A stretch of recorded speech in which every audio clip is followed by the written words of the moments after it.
I'm doing kind of the boring part of tournament fishing right now. A lot of people think it is, but I'm just infatuated by looking at my electronics and picking this bottom contour apart and just looking for offshore structure. A lot of people think of offshore structure as Uncle Ted's Oldsmobile that was sunk here back in the 50s, or a blowed out bridge or something like that.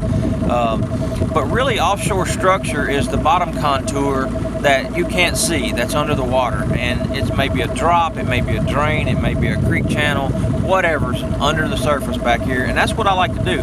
It's starting to get fall of the year, these fish are starting to move back in these creeks, and a lot of times they'll hold up on a ditch or something like that. So I really love getting on my electronics, or getting behind the wheel and looking at my electronics and picking these areas apart and finding a big school of fish. That's what's exciting to me. I can sit there and catch them cast after cast. So don't be scared to get behind the wheel and do some fishing that way, and you'll find big schools of fish.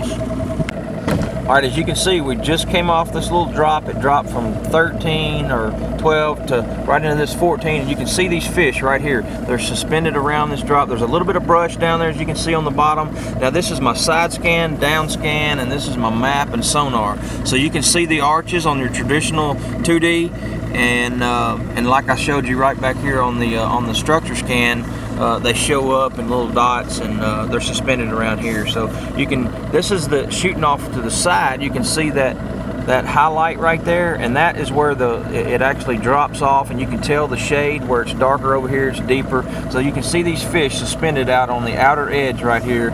Now this is a prime example where I would get up with a jigging spoon and try to jig vertically on top of these fish. I've been idling in the back of this creek looking for a place where some fish would be set up, and I have actually found a little drop right here. It's a small little ditch it's got a little subtle drop on it, 2 foot, and I have located some fish here, and I'm gonna get up and try to catch them. Here's this little knob that we have come up on. It's a little small point, and you can see we're an 11 foot right here, and we're fixing to start to come down off of it, and you can see those fish start to stack up right here. So I'm going to drop. You can watch my spoon go down. See that streak down on the transducer, and now you can see my spoon coming up and down like that. That is my jigging spoon, and I'm right there in those fish, right on the drop off. So that's where you want to be. You want to be right on that little bit of contour. Right, that is structure right there, folks. That's not a car or a tree or anything. Structure is when the contour changes like that, and you're right on them. I'm jigging that spoon right down there on them right now. One of the questions that I really get asked a whole lot is, what's your spoon setup? What kind of spoons do you throw?